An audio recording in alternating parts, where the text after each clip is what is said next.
Está no ar o Assunto Federal. Conteúdo que faz a diferença. Olá, ouvinte. Hoje é segunda-feira, 15 de dezembro de 2025. Começa agora o Assunto Federal com muita informação e prestação de serviço para você. Eu sou o Luciano Seixas e o nosso encontro está só começando. Fico com você sempre de segunda a sexta ao vivo, das 4 às 5 da tarde pelo horário de Brasília, pelo streaming do site radiogov.ebc.com.br e também via satélite para emissoras parceiras de todo o país. Fica com a gente porque aqui tem conteúdo que te interessa e que faz a diferença. Aqui o assunto é federal. Com trabalhos técnicos do Paulo Meirelles e a produção da equipe da Rádio Gov, da Empresa Brasil de Comunicação EBC, a gente começa agora com o nosso Giro de Notícias. É hora do Giro de Notícias. O agronegócio brasileiro alcançou 500 novas oportunidades desde 2023, com autorização para exportação de carne bovina e outros produtos para Guatemala. O Brasil segue como o maior exportador mundial, com embarques acima de 12 bilhões de dólares em 2024. Em solenidade sobre a abertura de mercados, o presidente Lula afirmou que o país vive seu melhor momento nas exportações, ao conseguir atender tanto o mercado interno quanto o externo. Porque nós sabemos que nós temos duas possibilidades. Ou a gente tem um mercado interno com bom poder de compra, que consegue consumir o que a gente produz, e se estiver consumindo muito, a gente então vai vender para fora o excedente. Ou a gente tem uma combinação, que é o que acontece no Brasil hoje. A gente produz para atender o mercado interno e a gente produz tão bem que a gente consegue atender às necessidades do mercado externo. Essa é a coisa mais perfeita que poderia acontecer. As ações que compõem o Plano Nacional de Cuidados terão um investimento de 25 bilhões de reais até 2027. O anúncio foi feito hoje, segunda-feira, pelo governo federal. Claudimário Carvalho. O governo do Brasil anunciou nesta segunda-feira o Plano Nacional de Cuidados, que vai contar com investimentos de 25 bilhões de reais até 2027. A iniciativa coloca em prática 79 ações organizadas em 5 eixos e amplia políticas públicas voltadas a quem necessita de cuidados e a quem realiza esse trabalho de forma remunerada ou não. O plano inclui medidas como criação de cuidotecas, capacitação de profissionais do cuidado, lavanderias públicas e ampliação de vagas em creches e escolas de tempo integral. Também prevê ações integradas entre o Sistema Único de Saúde, o SUS, e o Sistema Único de Assistência Social, o SUAS, para o atendimento domiciliar de pessoas idosas e o fortalecimento de serviços para famílias em situação de vulnerabilidade. 3 portarias publicadas nesta segunda-feira definem as ações do plano, instituem a governança com comitês estratégico e gestor e abrem o processo de adesão para estados, Distrito Federal e municípios. A articulação federativa é apontada como essencial para garantir que as políticas cheguem a todas as regiões do país. O Plano Nacional de Cuidados coloca em prática a Política Nacional de Cuidados, sancionada em 2024, que reconhece o cuidado como um direito e como elemento central para a promoção da igualdade, da autonomia das mulheres e da sustentabilidade da vida no Brasil. Da Agência Rádio Gov em Brasília, Claudimário Carvalho. Após falhas no fornecimento de energia em São Paulo, o governo federal reforça a fiscalização, mobiliza a Força Tarefa Nacional e alerta para a possível perda da concessão da distribuidora. Claudimário Carvalho de volta.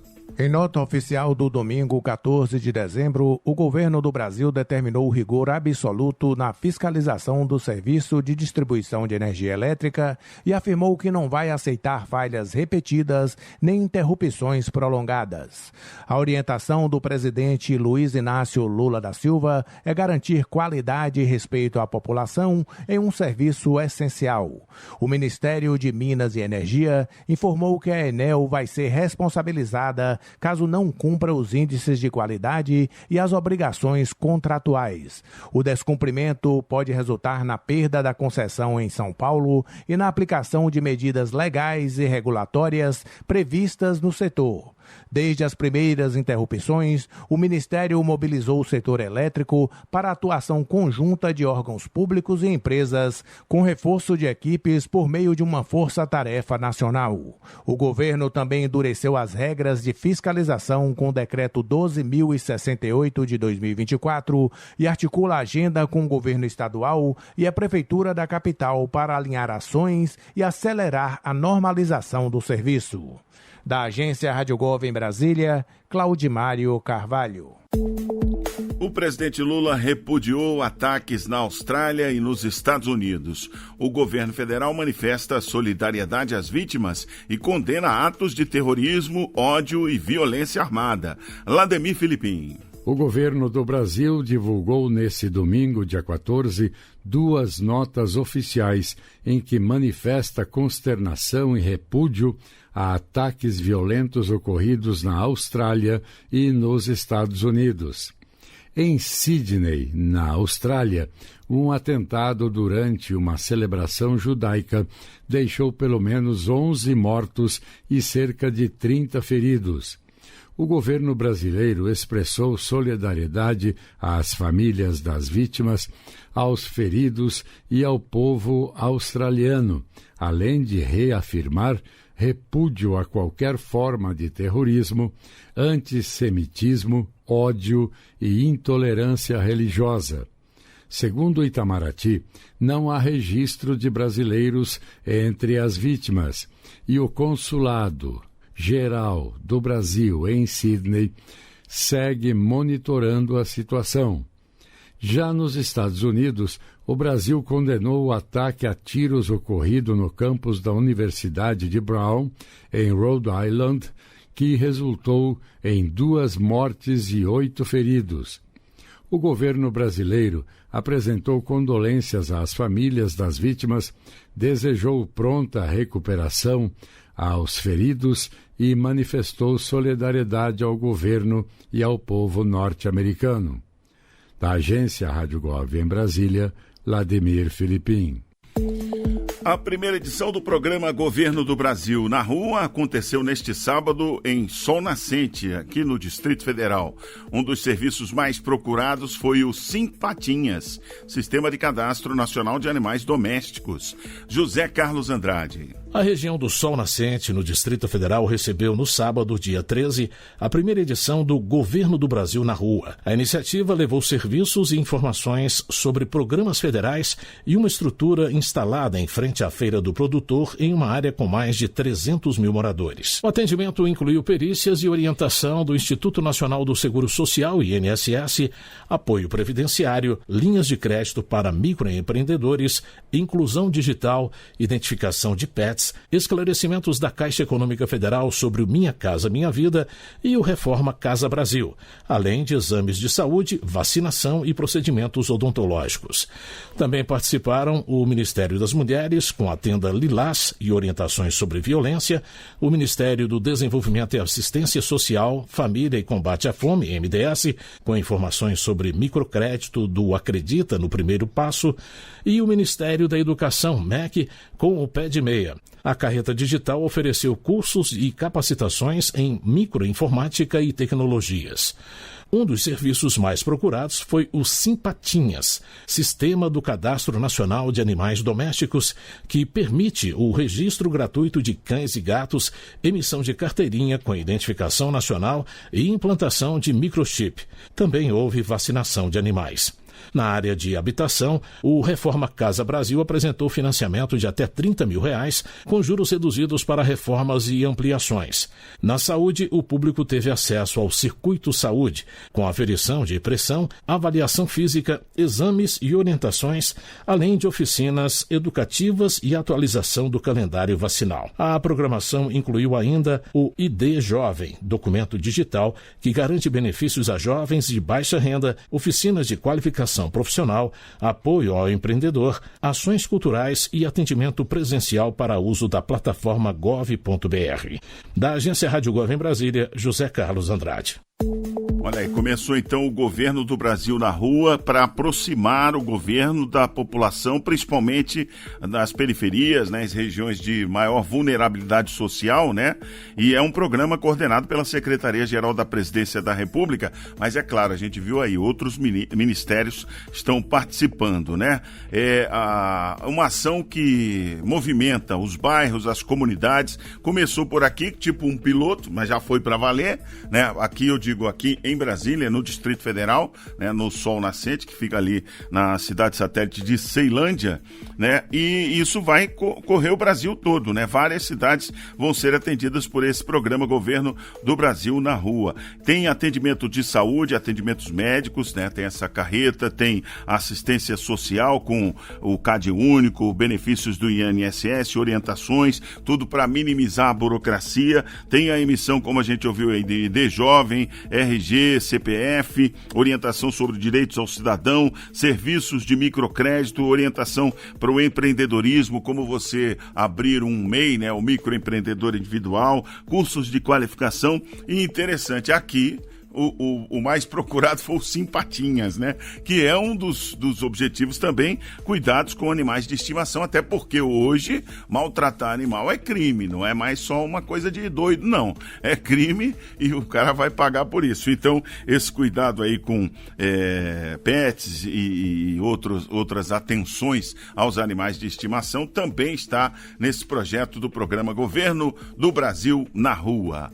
E o Ministério da Saúde reforçou ao longo de 2025 o preparo do SUS para enfrentar desastres e emergências. Dilson Santa Fé. O Ministério da Saúde realizou ao longo de 2025 a preparação do Sistema Único de Saúde SUS para desastres naturais ou tecnológicos.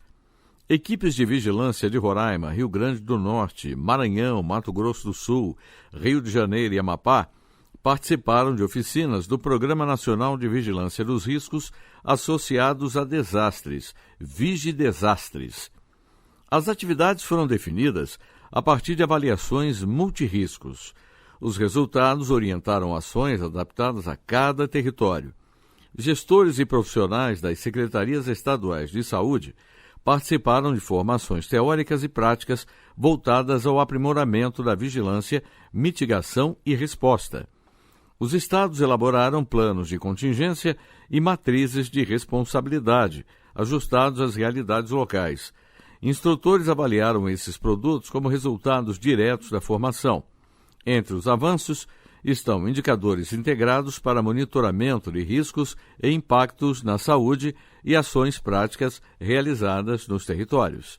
Segundo o Ministério da Saúde, as oficinas também ampliaram a integração entre áreas técnicas e setores públicos, consolidando uma rede de vigilância mais preparada para identificar e enfrentar cenários críticos.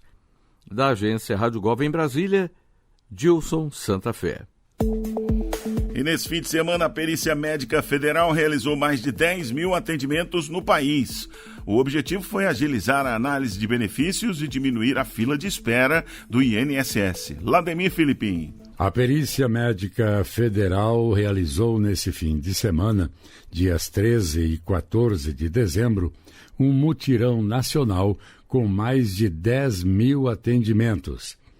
A ação envolveu 41 agências da Previdência Social e buscou reduzir o tempo de espera por perícias médicas.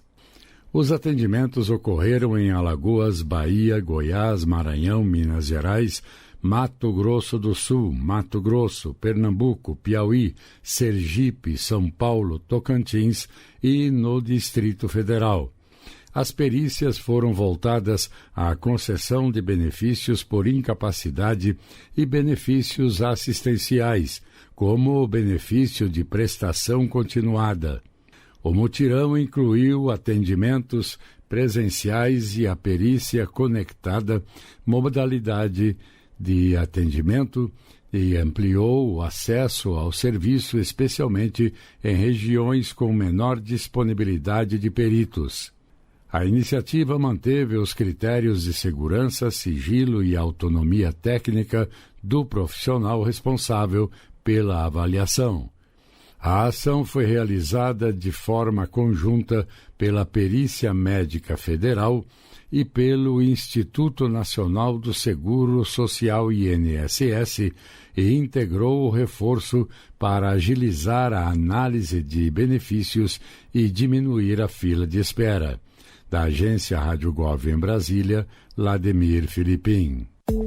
Após 3 anos de alta, divórcios recuam no país. Claudimário Carvalho detalha os números. O país contabilizou 428.300 divórcios em 2024, uma redução de 2,8% depois de 3 anos de alta. É a primeira queda desde 2020, segundo dados do Instituto Brasileiro de Geografia e Estatística, o IBGE, divulgados na quarta-feira. 4 grandes regiões registraram recuo, com destaque para o centro-oeste, enquanto o norte foi a única com aumento. Pela primeira vez, a guarda compartilhada superou a guarda exclusiva da mãe nos divórcios judiciais envolvendo filhos menores. Movimento associado à legislação de 2014 que prioriza a responsabilidade conjunta dos pais. Os casamentos civis cresceram 0,9% no período, mas ainda não alcançaram o nível pré-pandemia. As uniões entre pessoas do mesmo sexo bateram recorde com mais de 12 mil registros e aumento de quase 9% em relação ao ano anterior. A idade média ao casar avançou tanto entre casais de sexos diferentes quanto nas uniões homoafetivas e o número de casamentos envolvendo ao menos um dos cônjuges divorciado ou viúvo chegou a 31% do total. A natalidade manteve trajetória de queda e somou 2.380.000 nascimentos em 2024, 5,8% a menos que em 2023. O número de mães com até 24 anos caiu de forma expressiva em 20 anos e representa hoje pouco mais de 1/3 dos registros. Já os óbitos aumentaram 4,6% e ultrapassaram 1.490.000, com predominância de mortes por causas naturais entre idosos. As causas externas continuam afetando majoritariamente os homens, especialmente jovens de 15 a 29 anos. Da agência Rádio Gov em Brasília, Claudimário Carvalho. Novas regras do check-in e check-out entram em vigor nos meios de hospedagem.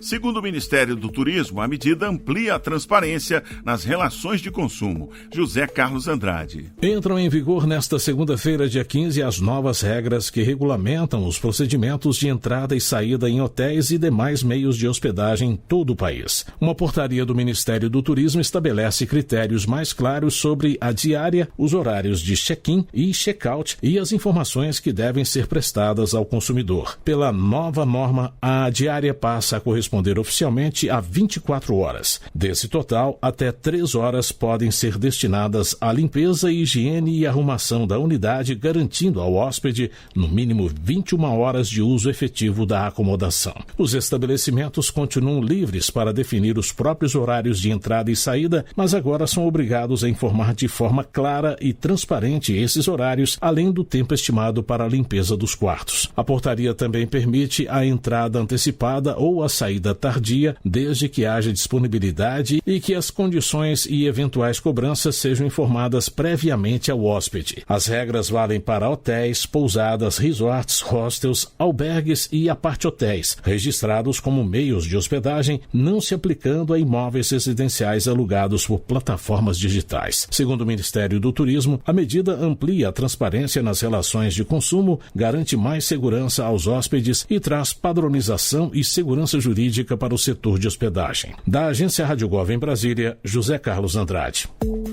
Um acordo amplia o acolhimento humanitário para afegãos em situação de vulnerabilidade. Vamos saber mais com ele. De volta, José Carlos Andrade. A Secretaria Nacional de Justiça, Senajus, assinou um acordo de cooperação técnica com a Rede Sem Fronteiras para ampliar o acolhimento humanitário de afegãos e apátridas em situação de vulnerabilidade. A instituição passa a atuar em todas as etapas do processo, desde a preparação da viagem até o acompanhamento da chegada ao Brasil. Os beneficiários serão recebidos em São Paulo, onde terão abrigo e apoio para acessar serviços públicos, além de ações voltadas à integração social e à autonomia no país. A Rede Sem Fronteiras reúne 18 organizações em diversos países com atuação em direitos de imigração e refugiados.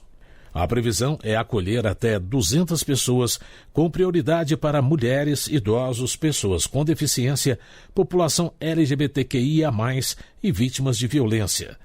Na assinatura do acordo, a Agência da ONU para Refugiados, Acnur, doou equipamentos para apoiar as atividades da Senajus e da Rede Sem Fronteiras, reforçando a estrutura do Programa Brasileiro de Patrocínio Comunitário. O programa, coordenado pela Senajus, habilita organizações da sociedade civil para promover o acolhimento e a integração de afegãos no país. 5 entidades participam do primeiro edital e devem receber cerca de 1.500 pessoas. Até 21 de novembro, 303 beneficiários estavam distribuídos em 8 estados e 31 municípios, com atuação direta das organizações locais na integração das famílias. Da Agência Rádio Gov em Brasília, José Carlos Andrade. Abate de bovinos, suínos e frangos bate recorde no terceiro trimestre de 2025. A notícia é com Claudimário Carvalho. O abate de bovinos, suínos e frangos atingiu o maior nível da série histórica no terceiro trimestre de 2025. Foram 11.280.000 cabeças de bovinos, alta de 7,4% ante o mesmo período de 2024. Os suínos somaram 15.810.000 cabeças, avanço de 5,3%, enquanto o frango alcançou 1.690.000.000 de aves abatidas, crescimento de 2,9%. Segundo o Instituto Brasileiro de Geografia e Estatística, o IBGE, o resultado reflete forte demanda no mercado interno e externo, custos menores após boa safra de grãos e reforço nas medidas sanitárias.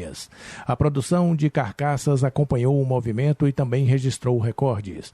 As exportações de carne bovina cresceram mesmo com tarifas impostas pelos Estados Unidos e a carne suína ampliou vendas especialmente para as Filipinas. Na avicultura, a recuperação rápida do status sanitário garantiu acesso aos principais mercados. O leite também apresentou desempenho histórico, com mais de 7 bilhões de litros adquiridos pela indústria. O setor registrou ainda crescimento de 8,2% na aquisição de couro por cortumes e o segundo melhor resultado histórico na produção de ovos, que chegou a 1.240 bilhões de dúzias. Os números fazem parte das estatísticas da produção pecuária do IBGE e mostram o ritmo acelerado da atividade no país, que segue ampliando oferta, exportações e capacidade produtiva. Da Agência Rádio Gov em Brasília, Claudimário Carvalho. O aplicativo CNH do Brasil já alcança 12 milhões de brasileiros. A ferramenta digital amplia o acesso ao processo de habilitação e soma quase 750 mil pedidos.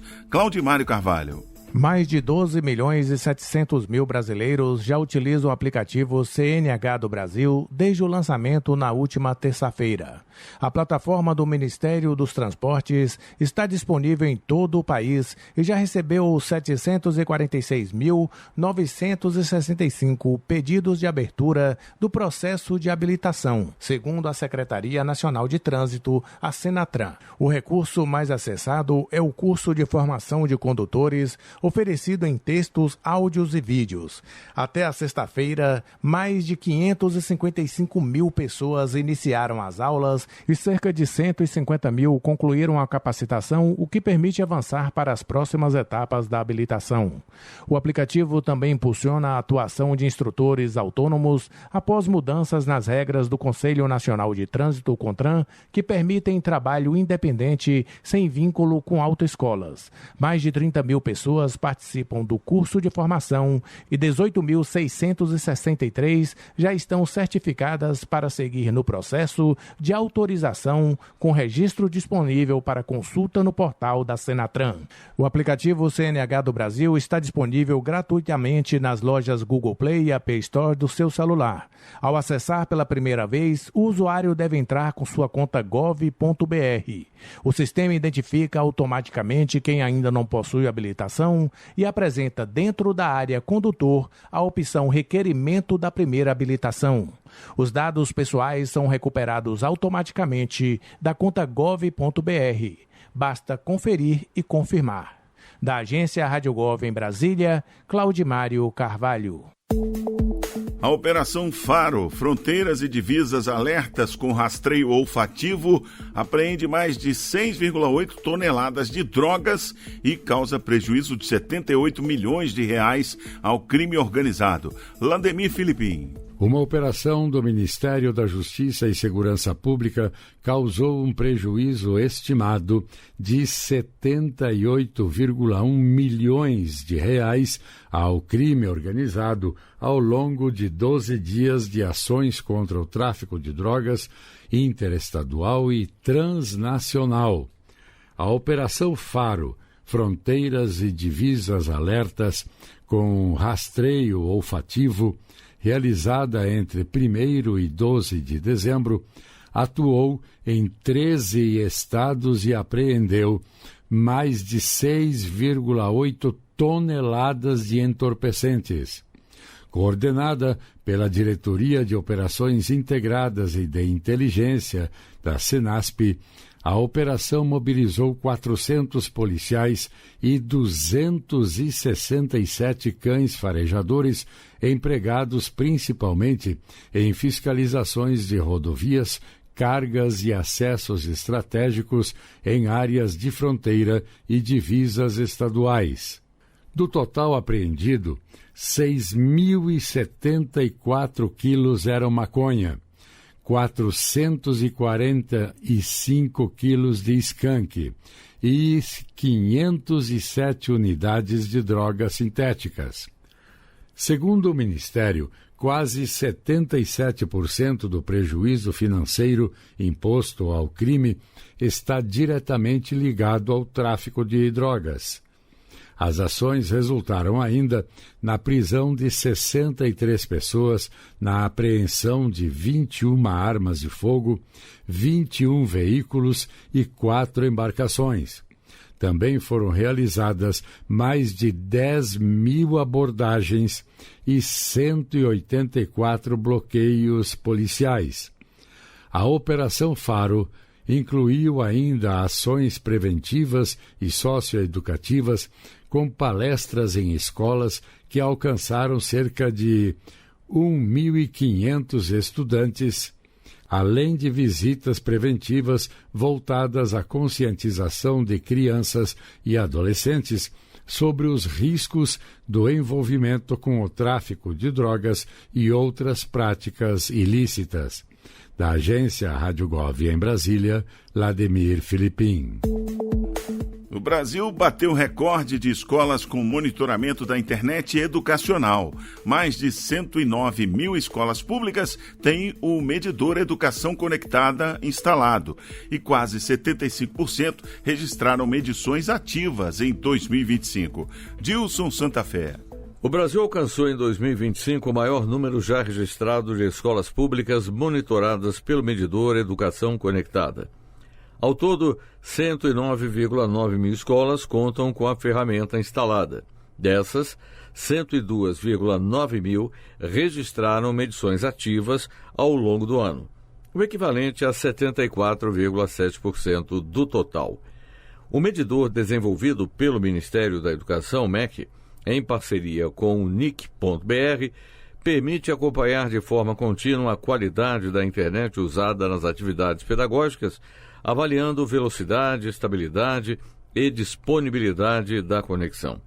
Os dados orientam decisões do governo federal, estados e municípios sobre investimentos, ajustes de contratos e expansão do Wi-Fi nas escolas. Segundo o MEC, a ampliação do monitoramento fortalece a gestão da conectividade escolar e reduz desigualdades ao oferecer informações precisas para a formulação de políticas públicas. A adesão de municípios ao selo Unicef 2025-2028 também contribuiu para a expansão do uso da ferramenta, ao estimular a instalação do medidor em escolas com acesso à internet. O medidor Educação Conectada é de instalação simples, não exige suporte técnico especializado e funciona a partir do registro automático de dados. Os resultados integram o indicador Escolas Conectadas, que avalia a infraestrutura digital das unidades de ensino de forma mais ampla. Com o recorde de escolas monitoradas, o país avança na Estratégia Nacional de Escolas Conectadas, que busca universalizar o acesso à internet de qualidade e fortalecer o uso pedagógico da tecnologia na educação básica. Da agência Rádio Gov em Brasília, Gilson Santa Fé. Você está ouvindo o Assunto Federal, conteúdo que faz a diferença. Agora vamos ouvir a previsão do tempo em todas as regiões do país para terça-feira, 16 de dezembro. Roda a previsão aí, Boró. Previsão do tempo para terça-feira, 16 de dezembro de 2025. Região Centro-Oeste. Em Brasília, capital federal, o dia vai ser de céu encoberto com chuvisco. Os termômetros registram mínima de 20 e máxima de 25 graus. A umidade relativa do ar gira em torno de 100 a 45%. Alto Paraguai, Mato Grosso. Comemora aniversário com tempo encoberto e pancadas de chuva isoladas. A temperatura mínima é de 24 e a máxima de 30 graus. A umidade relativa do ar é de 100 a 70%. Região Nordeste. Em Salvador, na Bahia, a terça-feira vai ser de céu encoberto, mas sem previsão de chuva. A temperatura marca mínima de 25 e máxima de 32 graus. A umidade relativa do ar vai de 90 a 40%. Caicó, no Rio Grande do Norte. Festeja aniversário com céu claro pela manhã, mas repleto de nuvens no restante do dia. A temperatura mínima é de 22 e máxima de 37 graus. A umidade do ar varia de 80 a 30%. Região Norte. Rio Branco, no Acre, vai ter uma terça-feira de céu encoberto com chuvisco à tarde. A temperatura mínima é de 23 e a máxima de 30 graus. A umidade do ar é de 100 a 70%. Irituia, no Pará. Assopra as velhinhas com céu encoberto. A temperatura mínima é de 23 e a máxima de 36 graus. A umidade relativa do ar é de 90 a 40%. Região Sudeste. No Rio de Janeiro, capital fluminense, a terça-feira vai ser de tempo encoberto com chuvisco. A temperatura mínima é de 23 e a máxima 36 graus. A umidade relativa do ar vai de 90 a 30%. Belo Horizonte, Minas Gerais. A terça-feira vai ser de muitas nuvens e possibilidade de pancadas de chuva isoladas. A temperatura mínima é de 19 e a máxima de 28 graus. A umidade do ar é de 100 a 70%. Região Sul. Curitiba, no Paraná, a previsão é de céu encoberto com chuvisco, com os termômetros registrando mínima de 16 e máxima de 26 graus. A umidade relativa do ar oscila entre 100 e 50%. Osório, no Rio Grande do Sul, completa mais um ano de fundação, com tempo encoberto e chuvisco pela manhã, mas com céu claro no restante do dia. Os termômetros registram mínima de 16 e máxima de 28 graus. A umidade relativa do ar fica entre 100 e 30%. Você ouviu a previsão do tempo para esta terça-feira, 16 de dezembro de 2025. Com informações do INMET, o Instituto Nacional de Meteorologia, da agência Rádio Gov em Brasília, Vladimir Filipim.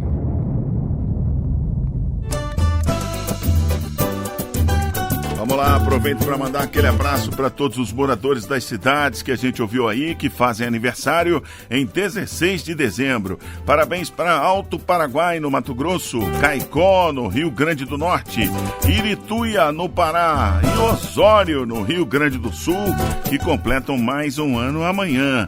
Vamos rapidinho abrir aqui, dar uma pincelada no nosso Comunica BR para ver algumas informações do governo federal chegando aí na sua cidade. Alto Paraguai, Mato Grosso é agro, né? Então a gente dá uma olhada no Plano Safra. Este ano, 104 contratos fechados lá em Alto Paraguai, num valor total de 49 milhões e 500 mil reais. São 39 contratos para o agro, ficando com 40 milhões e meio, e 65 contratos para o pessoal da agricultura familiar via Pronaf, né? 9 milhões de reais para o pessoal da agricultura familiar em Alto Paraguai.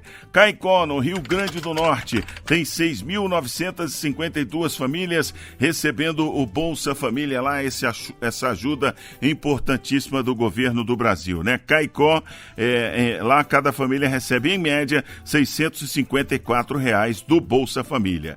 Em Irituia, no Pará, são 7.588 famílias que recebem em média R$685. É média, não é todo mundo que recebe 685, porque depende de quantos filhos tem, como é que tá, quantos são cadastrados no Cade Único, enfim, toda essa história aí, né? Osório, no Rio Grande do Sul, de 2023 para cá, foram entregues 118 moradias através do programa Minha Casa Minha Vida para o pessoal de Osório, no Rio Grande do Sul. Você pode ter mais informações de como o governo federal chega na sua cidade, colocando na internet aí, gov.br/comunicabr, tudo junto. E é isso, você ainda vai ouvir aqui no nosso Assunto Federal os destaques da Voz do Brasil de hoje e muito mais. Fique com a gente agora pelo horário de Brasília, 4h37. Curtas do Bom Dia. E o programa Bom Dia Ministro de hoje recebeu nos estúdios da EBC o ministro da Saúde, Alexandre Padilha. Em conversa com emissoras de rádio de diversas regiões do país, ele destacou a realização do maior mutirão do SUS por meio do programa Agora Tem Especialistas, com 100 mil atendimentos realizados neste último final de semana. Vamos ouvir. Quando a gente pega tudo que teve de tipo de atendimento, foram mais de 100 mil atendimentos. Cerca de 60 mil entre cirurgias e exames complexos que têm que ser feitos dentro do espaço hospitalar. Então, foi uma grande mobilização e não é só uma ação pontual. A gente está fazendo 3 grandes mutirões nacionais por ano, mas ao longo de todo o ano nós criamos, pelo Agora Tem Especialistas, uma tabela, um valor diferente. A tabela do Agora Tem Especialistas chega a ser 2, 3 vezes maior do que a antiga tabela SUS. Isso estimula os estados, municípios e hospitais filantrópicos a se organizar, a contratar as equipes para fazer essas cirurgias, né? E além disso, tem uma novidade do Agora Tem Especialistas, que são hospitais privados de plano de saúde que não atendiam pelo SUS. Eles podem trocar suas dívidas ou reduzir pagamento de impostos se eles fizerem mais cirurgias, mais exames, abrir as portas para o SUS. Então tem muita gente que está esperando ali na fila há bastante tempo. A Secretaria Estadual, a Secretaria Municipal ligar, marcando, venha para fazer uma cirurgia no hospital privado que não atendia para o SUS, não se assuste. Isso é o programa Agora Tem Especialistas. Nós fizemos, inclusive, os primeiros atendimentos. O presidente Lula estava junto conosco lá em Pernambuco, quando o primeiro hospital de plano de saúde abriu as portas para o SUS. Isso está crescendo, reduzindo esse tempo de espera que quem está aguardando há tanto tempo para o atendimento. O ministro também destacou as ações de combate à dengue, mencionando o primeiro imunizante produzido no Brasil pelo Instituto Butantan. A gente ganhou uma segunda arma muito importante para o combate à dengue, que é essa nova vacina desenvolvida aqui no Brasil pelo Instituto Butantan, com apoio do Ministério da Saúde, apoio do BNDES, financiamento do Ministério da Saúde, financiamento do BNDES, os pesquisadores do Butantan. A Anvisa avaliou essa vacina. Quem tomou a vacina, mais de 70% não teve um sinal ou sintoma de dengue. Mais de 90% não teve sinal grave e ninguém precisou ser hospitalizado. Então é uma grande arma. Nós estamos bastante animados com ela e reforça a outra vacina de dengue que a gente já tem no Brasil, graças a uma compra que o Ministério da Saúde fez. É uma única vacina internacional. O Ministério da Saúde comprou quase toda a produção que a empresa que desenvolveu essa vacina tinha. Então a gente tem garantido dessa vacina internacional 18 milhões de doses para 2026 e 2027 e através do Instituto Butantan já estamos programando como que entra no calendário vacinal nacional. Ainda sobre imunizantes, o ministro celebrou a melhora nos indicadores vacinais e reforçou à população que as vacinas salvam vidas. Não nega aos seus filhos um direito que seus pais não lhe negaram. As vacinas passam por um criterioso estudo de qualidade, de segurança e salvam vidas. Infelizmente, o continente americano, né? Quando a gente pega da América do Norte até a América do Sul, a América do Norte está tendo uma explosão de casos de sarampo. Concentrados nos Estados Unidos, afetou o México e o Canadá, por conta dessas políticas anti-vacina, de espalhar o negacionismo, de ser contra. A gente só não teve uma explosão de casos de sarampo aqui no Brasil, porque, infelizmente, quando chega um caso importado, a gente vai lá, faz o bloqueio, as pessoas estão ampliando a vacinação, a gente faz campanha pelo Ministério da Saúde. Recentemente teve um caso que chegou de Nova York em São Paulo, na cidade de São Paulo. Só não teve uma explosão porque a gente já fez de forma preventiva, antecipando, estamos fazendo campanha de vacinação de sarampo. Na COP30 não teve nenhum caso em relação a isso.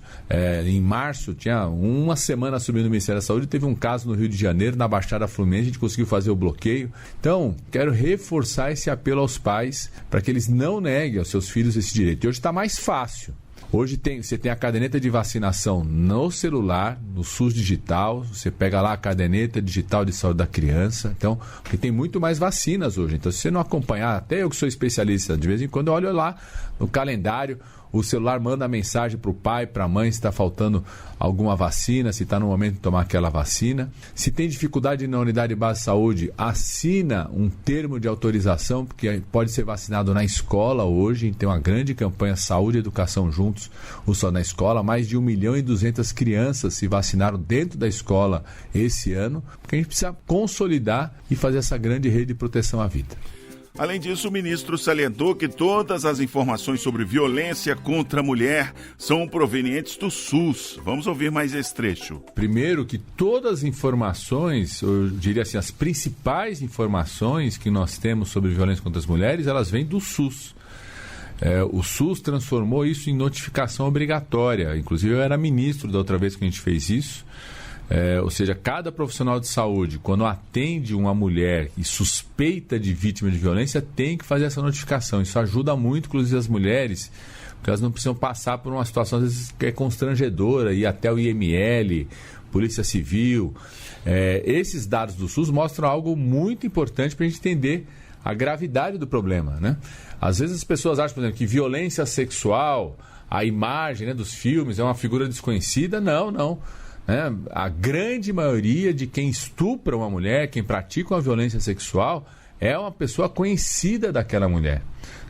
A maior parte, 70% é conhecido, 60% é da família e até 50%, 52%, dependendo do ano, varia, é o pai ou padrasto em relação, por exemplo, a vítimas de violência sexual contra mulheres menores de 18 anos. Então, mostra o SUS que traz esses dados. Além disso, nas novas unidades básicas de saúde construídas com os recursos do PAC, nos novos hospitais que têm serviços de urgência e emergência, as novas maternidades, todas elas obrigatoriamente agora tem o que a gente chama da Sala Lilás, que é um espaço protegido para as mulheres vítimas de violência serem atendidas, com comunicação direta com os dados da Polícia Civil, do setor de justiça, às vezes Defensoria, Ministério Público também coloca equipes lá, para que essa mulher possa fazer todo o seu atendimento, já startar inclusive denúncias, né, necessárias para a punição, sem ter que passar o constrangimento de ir para outro lugar,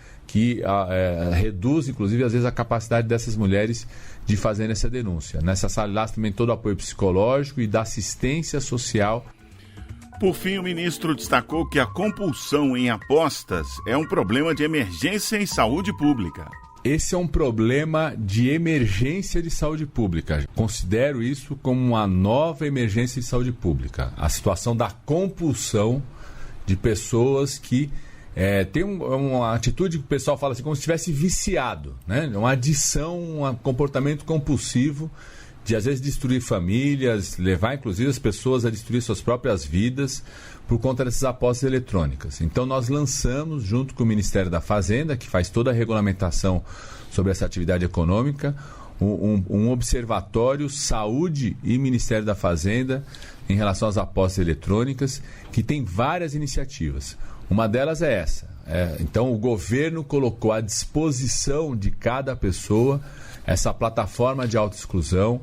Quem tiver dúvida como acessa essa plataforma, procura lá no Meu SUS Digital. Você vai lá, você pode, ao entrar, você faz um teste para você ter ideia, né, se de fato você já tem um comportamento compulsivo. Você coloca o seu CPF, ele garante a exclusão, ou seja, mesmo se a plataforma mandar a propaganda para você, né, se você tiver ali no momento ali de querer entrar numa aposta, por conta da compulsão, você não vai conseguir entrar. Então isso a partir de parâmetros internacionais tem reduzido essa situação da compulsão. O Meu SUS Digital também te orienta. Nós vamos oferecer teleatendimento, porque não só às vezes as pessoas nem vão num centro especializado de atenção psicossocial para isso. A gente tem um número pequeno de atendimentos, deve chegar esse ano a mais ou menos 5 mil pessoas que foram lá no Centro Especializado de Atenção Psicossocial, relataram essa situação, mas em geral as pessoas não vão. Então a gente quer oferecer o teleatendimento. Os nossos estudos têm mostrado que as pessoas se sentem mais à vontade de fazer uma consulta com um psicólogo, com um psiquiatra, com esse teleatendimento. Esses foram os principais destaques da participação do ministro da Saúde, Alexandre Padilha, no programa Bom Dia Ministro de hoje. Para ouvir ou baixar o programa completo, você já sabe, basta entrar no nosso portal radiogov.ebc.com.br. Você acabou de ouvir os destaques do Bom Dia Ministro de hoje.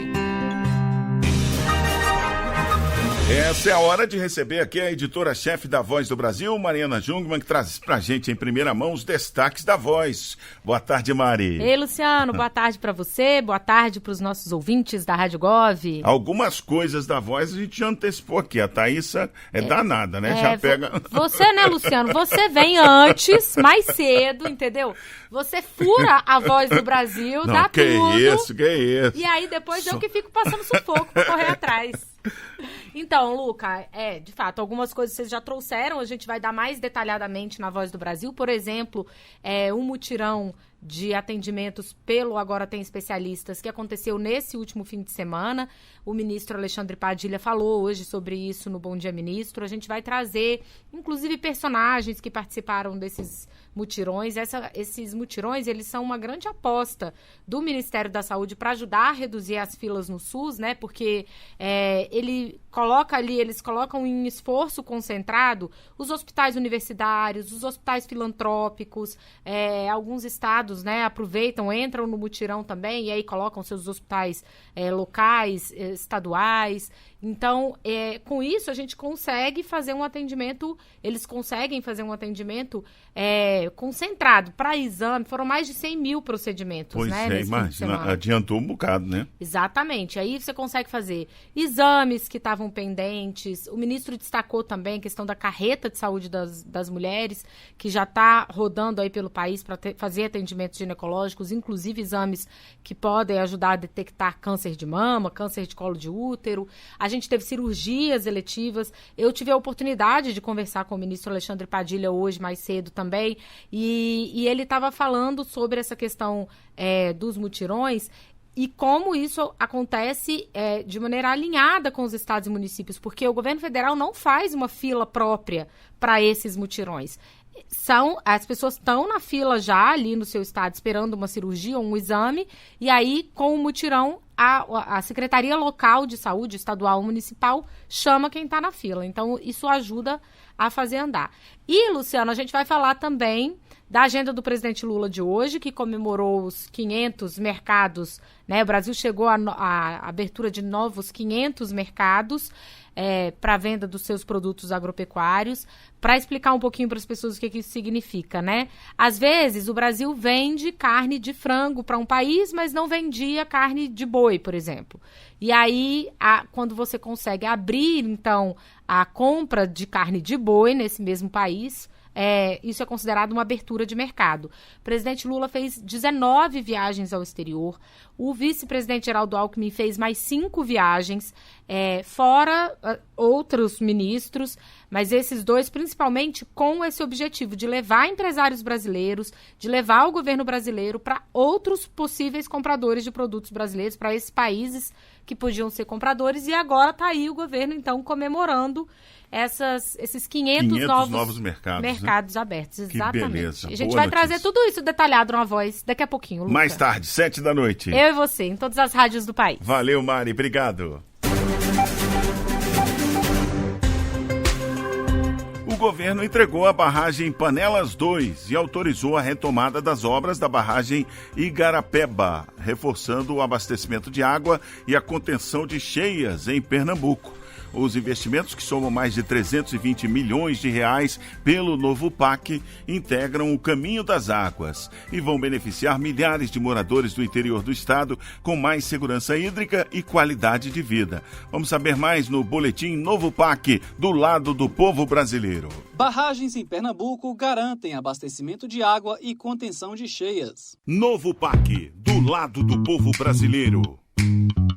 A entrega da barragem Panelas 2 e a autorização para a retomada das obras da barragem Igarapeba ampliam a segurança hídrica e a contenção de cheias no interior pernambucano. Os dois empreendimentos do governo do Brasil fazem parte do Caminho das Águas, com investimentos do novo PAC. A barragem Panelas 2 irá beneficiar mais de 169 mil habitantes de 5 municípios. O investimento total foi de 114,3 milhões de reais. Já a obra da barragem Igarapeba será retomada a partir desse mês de dezembro. Com a nova autorização, o investimento chega a 206 milhões de reais. O ministro da Integração e do Desenvolvimento Regional, Valdez Góes, falou sobre a importância dessas barragens. O sistema de barragem com dupla finalidade para proteger a vida das pessoas, também garantir abastecimento e ajudar no processo de desenvolvimento da Mata Sul, está garantido 100% pelo presidente Lula. Onde havia ruínas, o presidente Lula está erguendo segurança. Onde havia medo, o presidente Lula planta a esperança de um futuro onde a chuva seja a bênção e nunca mais motivo de desespero. Quer saber mais sobre o novo PAC por todo o Brasil?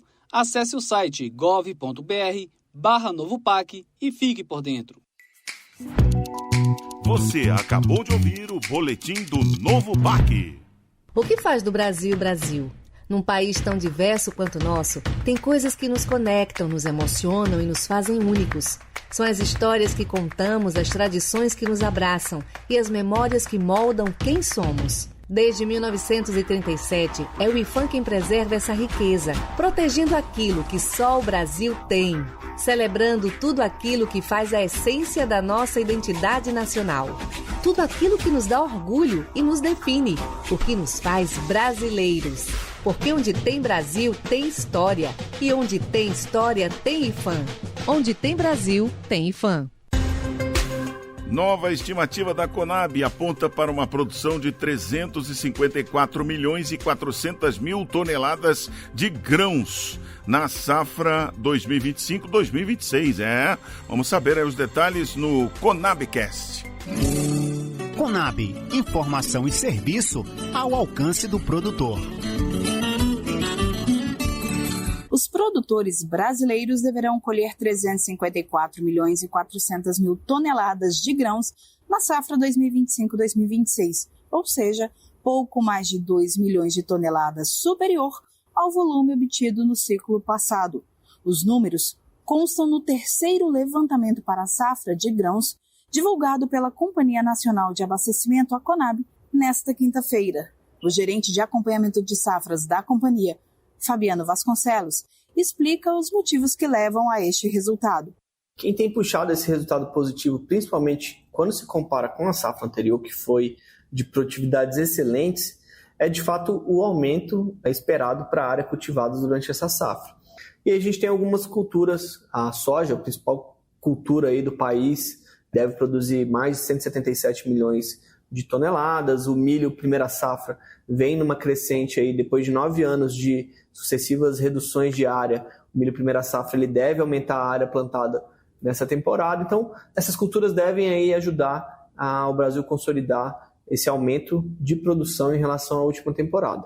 Principal cultura cultivada na primeira safra, o plantio da soja chega a 90,3% da área destinada para a cultura, sendo que em Mato Grosso, principal estado produtor do grão, a semeadura está finalizada.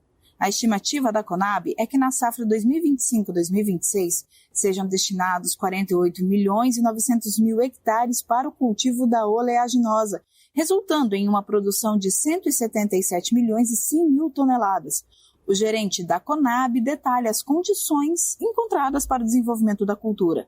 As condições, no geral, estão dentro daquilo que a Conab previa que pudesse acontecer. A soja teve um início aí de cultivo de semeadura até favorável na região centro-oeste, depois isso mudou. Então, as irregularidades climáticas ao longo dos estados produtores trouxe aí uma certa insegurança ao resultado definitivo dessas cultivares.